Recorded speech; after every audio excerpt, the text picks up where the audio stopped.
otra vez.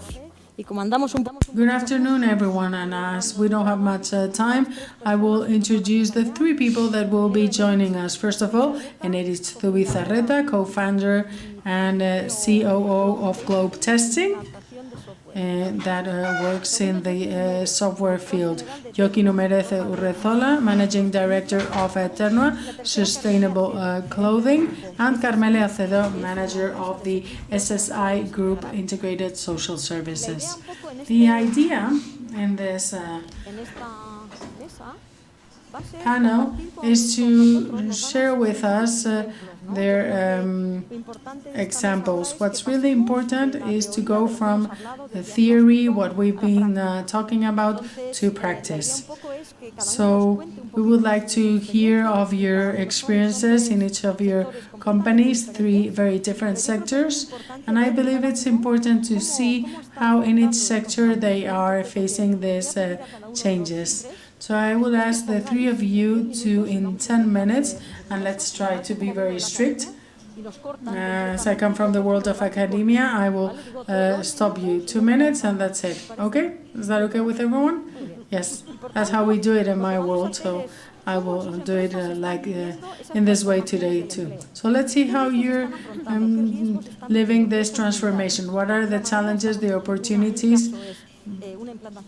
One case is software implementation, another one has to do with clothing, and another one with integrated social services. You will be able to give us an overview. So let's start with Enedis. Hello, can you hear me? Good afternoon, everyone. First of all, it's a pleasure to be here, so I would like to thank Maria for the invitation. As Sara was saying, I believe it's important to bring a theory to practice and to see how we apply it in everyday life and in our different companies. In our specific case, in Globe Testing, we work in the sphere of technology and ITs, and we work on a very niche area. We work on everything that has to do with software testing. We understand this, for example, when we do a bank transfer, when we see that something is not working and there's a mistake, what we do is to avoid these problems. Or now that Black Friday is coming, to avoid any problems in the platforms. So I'm going to talk about the situation before and after COVID. As Nadia said this morning, the technology world was already going. And in my company, for a few years, we went from being 3 people to grow very, very, very fast to 30. So how did we do this? You talked about access to employment and quality employment. We found ourselves in a situation where we had to generate employment, a specific kind of a job, and now in education this is not taught. Software testing is not taught. Programming is taught, but not testing. So as a company, we decided to have our own training. So we created a specific department, which is called Level Up, where together with Lambide, the employment service and education centers, we found people that had previous experience in IT that wanted to specialize on something as specific as this. They worked with us. We paid them while they were trained for 6 months, and then we created groups of 5 to 7 people that later on incorporated and started to work in the company. We did a big investment, but together with the public administration, we've been able to pay for it, and this investment has been very beneficial for us. What has been the second step? That's the way in which we generated access to employment, but we're talking about quality too. You've mentioned everything that has to do with temporary contracts and so on and so forth. We're well known for having a low rotation, and quality for me has to do with working conditions too. In the technology sector, I see that there's people that value having a work-life balance more and more, and this is also quality in employment beyond wages, which is also important. In the IT sector, it also means training and promotion inside the company, which is also very important to have these people stay with us. So having low turnover is important for us because we don't want to invest so much on them and then they leave.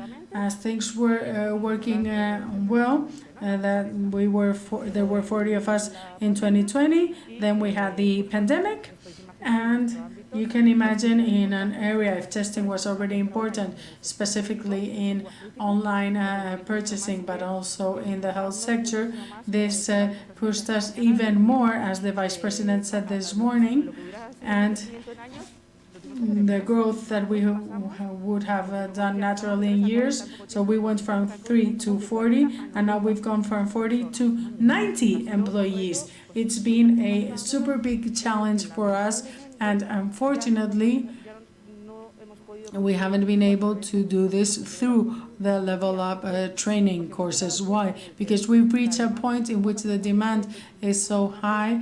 It's much bigger than the people we have trained with the adequate skills. So I find myself talking with BT and universities, and I tell them I need people, and they haven't finished their studies. And I also talk with colleagues from other companies, and they are all employed. We've are at that point now. So we've always generated employment, and now we are also have telework, and we're working with people from other regions. So in my case, it is a problem. There's difficulty to find people with the adequate skills, and this is the biggest challenge that we will face in the technology sector. Something else that I'm really concerned about is when I read the news of companies like Meta or Cabify that are planning getting their talent from Spain, people working remotely with US conditions.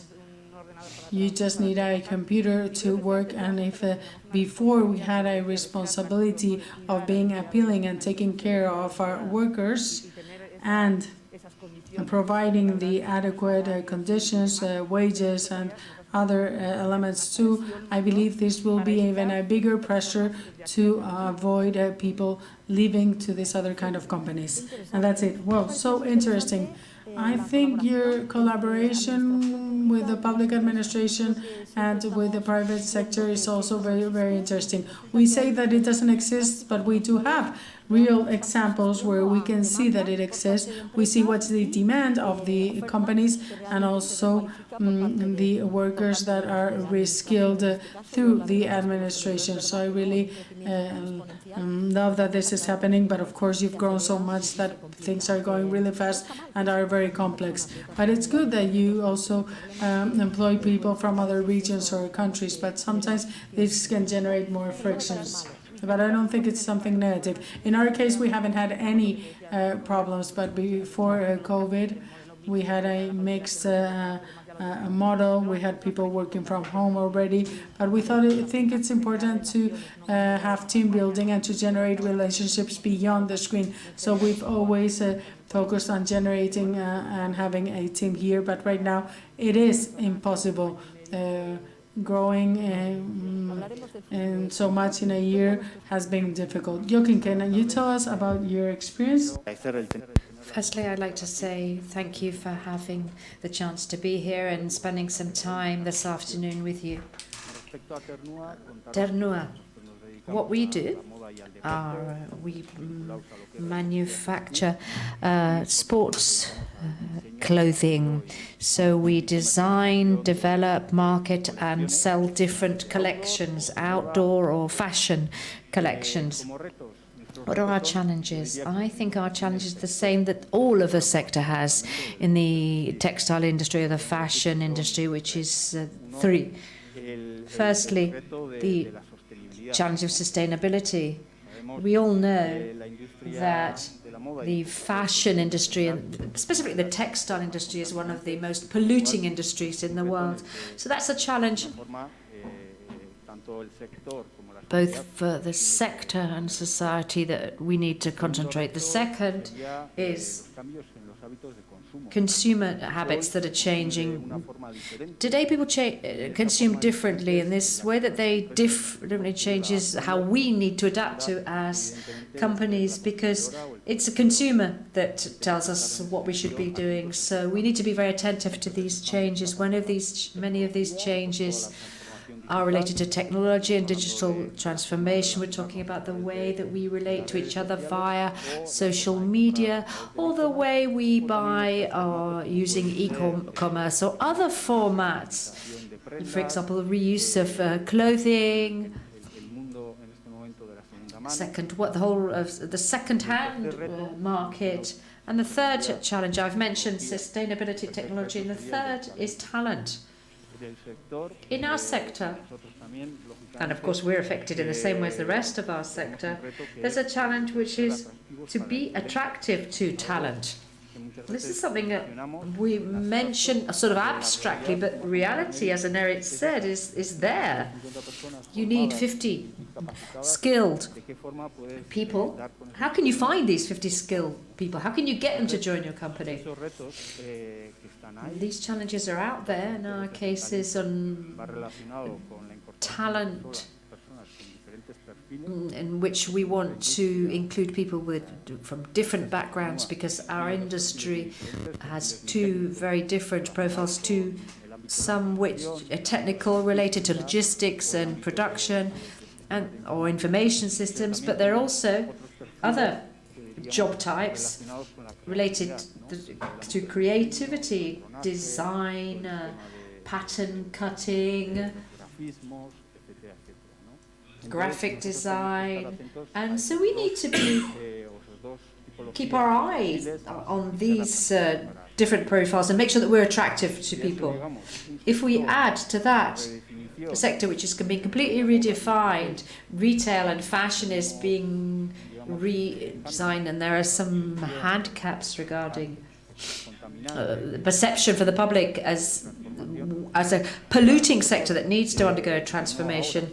We, and not just now, but even the founders of our company 30 years ago, and our shareholders that have gradually joined us, for them is our corporate purpose is really important. We are not going to able to retain talent or keep our employment via money. We cannot compete on a salary basis. We've got some of our workers are in Arrasate, others are in France, in Canada, Germany.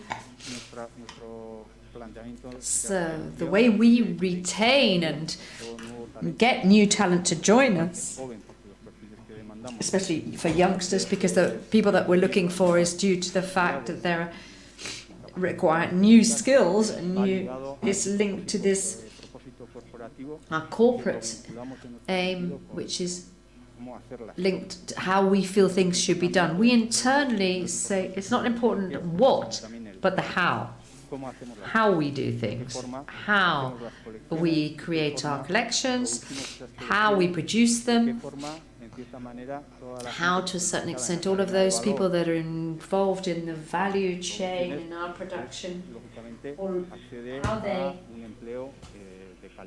access quality employment, even though if they're far away from us.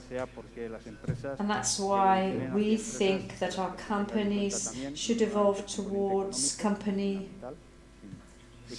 that think about not just economy but ecology, because there's no economy without ecology these days. When we look at the economic side of things, the competitive side of things, we also add environmental and social things to that. So we talk about changing priorities, and we include environmental social factors. Just a quick question, Joaquin. Is there any part of the production process which is you sent offshore? Well, internally inside the company, we sew. We sell socks via a brand, a technical brand called Lorpen, and all thermal clothing. This we produce ourselves. Everything else, we have framework agreements with manufacturers that specialize in each category. Some are in Europe and some are in Asia, depending upon whether it's cotton or a different kind of product, wool, more functional items. We do them either close home or further away. But within our partner suppliers, we don't only consider quality, price and reliability of supply, but also issues related to the way these garments are produced, where they're produced. Let's now move on to a completely different sector, Carmele, social services, integrated social services. Can you tell us a little bit about your experience with all these changes? Firstly, thank you so much for allowing us to give some visibility to this sector. I'm going to talk more about the sector than our organization so that we can link our challenges to this kind of activity. We are a cooperative group which for the last 30 years has been working in the Basque Country dealing with the challenge of aging and social inclusion. I want to give you some contextual data because these contextual data are what make us formulate a whole series of specific challenges. This morning, Commissioner Smith spoke about the European Pillar for Social Rights. There's also the Recovery and Resilience Plan with a specific section that talks about improvement, strengthening and how we should organise long-term care. There's also the Basque Strategy for Employment 2030, which concentrates on guaranteeing employment of better quality in the area of care. And in fact, the previous speaker said a few minutes ago that economists don't dare to predict, but we, in our world, we do predict. And in our projects we've got, we're dreaming of designing new roles in the world of care. But just to give you an illustration, after what Josep said, we've got one of the most aged societies that exist. We've got 53% of the population are going to be older. And to give you an idea of employment, because we work in this field, in the field of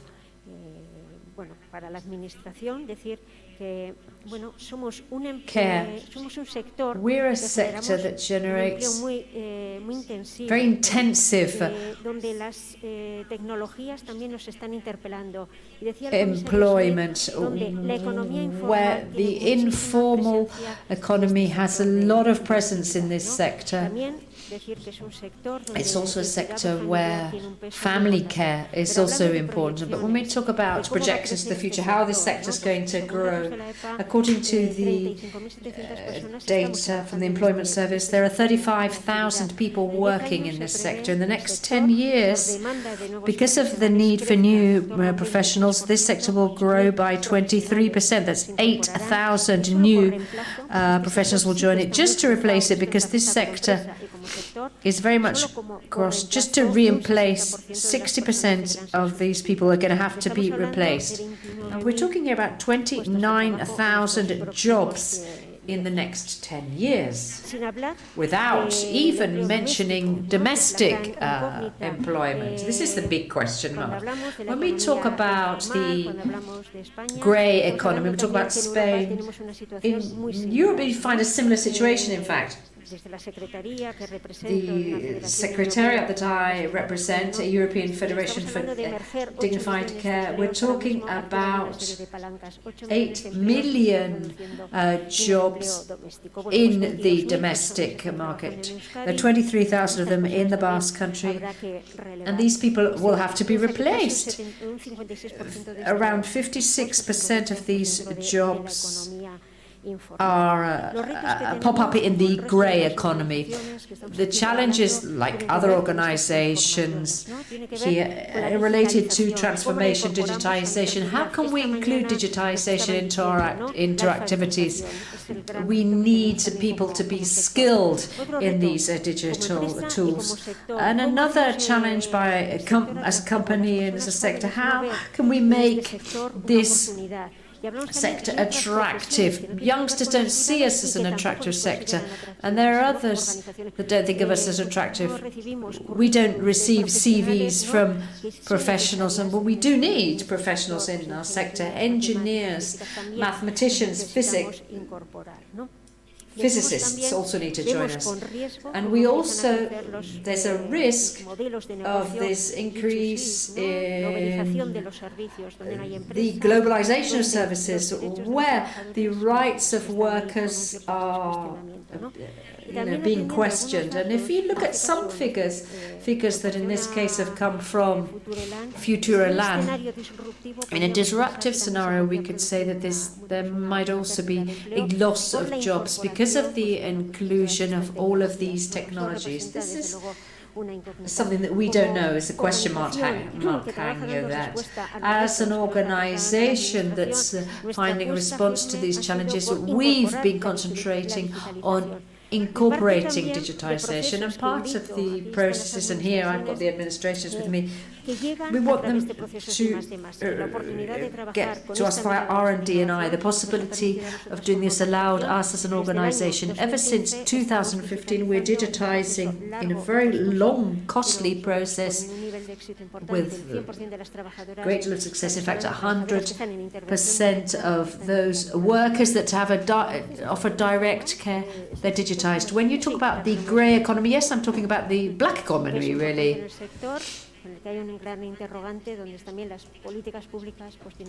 A lot of public policies have a lot to do that. What we're going to do now is bring together two subjects together so that you can each give your opinion. Let's start with you, Carmele. A couple of things I'd like to hear from you. Firstly, what do you think about the future? We've seen how, you've been working for years now in this sector. You've seen people that work with you. What do you think about the sector between now and what's going to happen in the future? And what would you like? What would you ask? How do you want this to become attractive? What can we do? What can companies, what can the administration do to cover those needs? I think this is all. We need to think of a new model of care. The title of this conference, we're talking about inclusive employment and quality in employment. We need models that guarantee the people that are working in this sector, whether that be via a specific one-on-one services or a whole range of services, that those two issues are covered. That requires investment. There's a need to change the way we go about this logically today and think about the fact that the professionalization of the subject is something that needs to be achieved. But perhaps possibly, even though these jobs are fairly precarious, how do we get this to be attractive? For me, it's a paradox. We've also seen how important it is to offer care.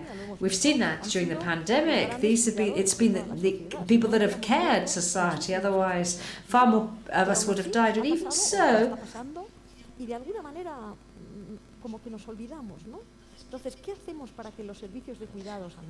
what can we do so the care services beyond doctors, nurses, There's more demand for them. How can we get how can we do that with other care types? I think it's kind of complicated. How can we get these jobs to be attractive?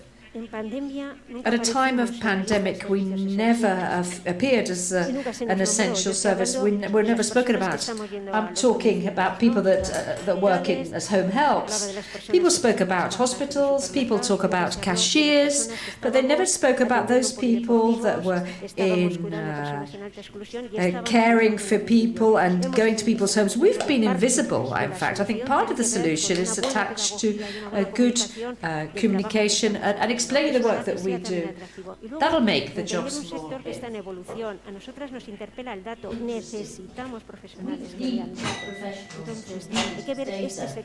We need to see the care sector not just as the part of the intervention, but it's also, we want to see what's behind it. There's something behind it. Needs lots of professional. Part of the solution, I think, is in finding out what we do. What do we do in the services such as the ones that we offer? Perhaps we need more advertising, make everything that you do more visible. Yes, I think it's a sector that's very much invisible. Maybe this isn't the best place to talk about that, but practically 85% of those people that work in the sector are women, and we're not talking about domestic activity. This is really not a lot of importance is attached to it. I think we need to tell people about this. It's not seen as a sector of opportunity. Who's going to want to work in our sector? We need to visibilize what opportunities are out there.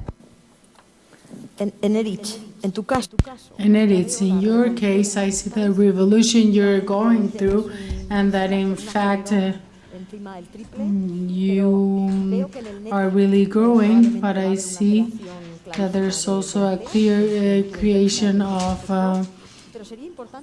employment in your business and in your sector. How can we do this in an orderly way? How do you visualize it, and what would you demand so that this change is a change that is positive for all? This is something that we talked about during lunch, and it's that we always focus on the CVs that we received, and they have to be someone that has studied engineering, but maybe physics, a mathematician that knows how to program and want to work in testing. And sometimes we don't match these skills. We only look at the kind of degree. But in my company, you don't need to be an engineer.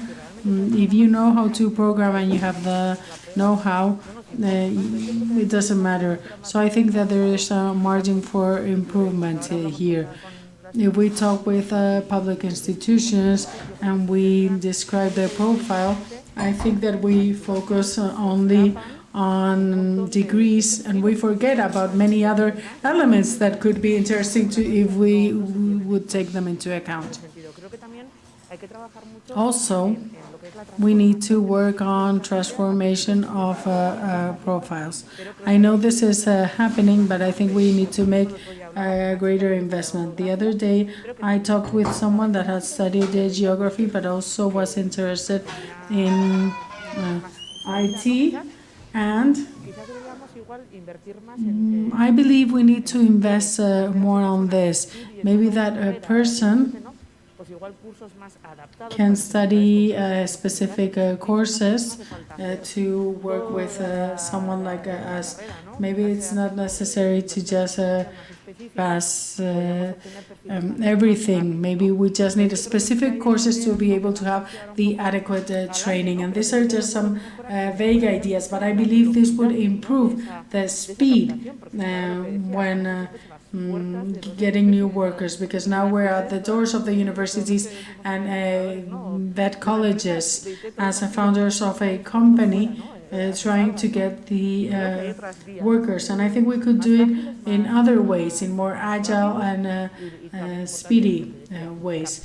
And I think we need to work with people that maybe these people don't have this exact profile, but they can somehow get there with some courses. Yes, we were talking about this before, and the trade union said maybe we have to focus on training too. In fact, I see that big companies right now demand people that they say if they're an engineer it's okay, but if they're an economist then they like figures too, because we will train them.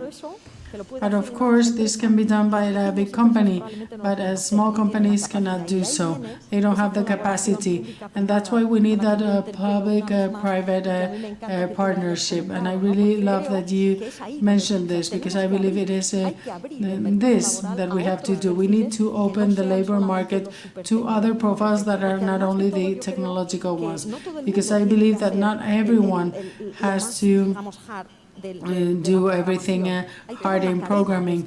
There are many things, from the programmer to those that speak with the customer, and in all the different stages we have people with different profiles, even though it is also true that everyone will have to understand data and will need to have the adequate levels. That's why I believe we need to, from the companies, open our mindset to other kind of profiles, vet profiles and different university profiles, so that training is carried out with the help of public services, or with vet modules that here in the Basque Country they are working in an extraordinary manner. So we need to bring together the private sector and the public sector to be able to achieve this. If not, we won't get engineers from nowhere if they don't exist, and we don't see a growth. So why not use other means? I also mean others with more social profiles, like sociologists, economists, historians. We need lots of people, but it is also true that this digital skill has to be part of it. We need to make a great effort to provide skills to everyone possible in different levels, and then you wouldn't face these problems. Yes, what you've said is very important about SMEs.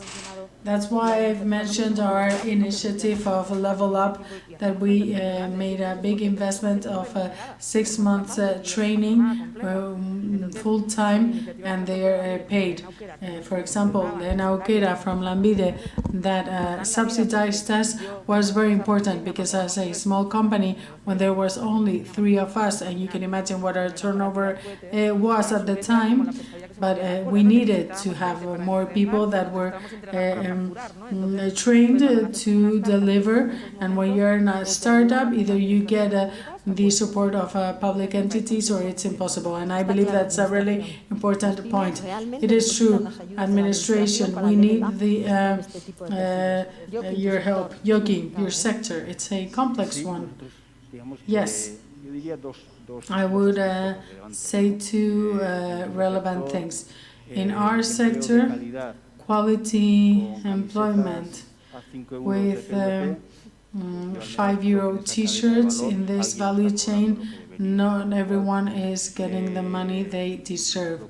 So I think this should be reviewed. In fact, the sector is being reviewed, and the pandemic has stressed this, not only from an environmental standpoint, but also looking into the value chain. That's one aspect. And then regarding what you're saying and profiles, I would say in our sector there's around more than 180 people. Right now in Arrasate there's around 40% of us. The rest is somewhere else. So we have 2 profiles, some that are more technical and linked to production, logistics, and so on and so forth, and the more creative ones. We have the problem of finding talent. I believe businesses in the Basque Country, if we want to be a geographical area that evolves and has its space and is a benchmark, we need talent to be generated and developed here, and also in some cases to be open to talent from abroad. The technical profiles in our environment, there's quite a lot of development regarding this, engineering schools and so on and so forth. We do compete with other companies. It's more and more clear that you need to be attractive, not only from the wage standpoint, but on the creative side of things, we have training projects because we have a problem with product managers. It doesn't exist here. It's an industry that hasn't been developed here. The textile industry is very small in the Basque Country. So we've tried to train people so that they develop this knowledge, and this knowledge has a technical side but also includes soft skills and aesthetics, and it's very difficult. And in the last years we've decided to open up to others, and we're working with people from other places, and the newest generations, the youngest generations, are used, at least that's what our experience regarding creative profiles, to work on projects that are motivating, that contributes more than a salary. We all work for the money, of course, but you sometimes realize that it's not only the salary that motivates you, and that allows you to change more than my generation. I'm 53 years old, and they're more used to changing jobs than we are. So as a company, we adapt ourselves. We have to adapt ourselves to new consumption forms. Customers are purchasing in a different way, but the people that make up the business projects, these people, this collective, is evolving. For many years now, we've focused on the creative world, working under the same light in Arrasate, which was a mistake. They stayed with us for 6 months because Arrasate is not Barcelona, nor Madrid, nor Milan, nor Paris. So we need to move to Barcelona. We need to go to the Alps, where there is an important outdoor clothes industry, and where there's an interesting creative hub where trends come from. So this is unstoppable. It's evolving. And beyond people, what about the product? You sell quality compared to these big competitors coming from China specifically, that we have very cheap clothes, even when you purchase in their websites. So even though you focus on quality, how are things going for you? Do you see a future for it? Yes, I would say it's the same as the Basque industry many years ago. The industry in general terms was transformed towards an added value industry. Ternua today is the coming together of 3 companies. Ternua, we integrated Lorpe, and we've also integrated Loreac Vendia a couple of years ago. So 3 SMEs in a very big market are working together to try and be less small. And we want to provide added value. It's not a volume, but a margin. When we talk about margin, we're speaking about quality in the product.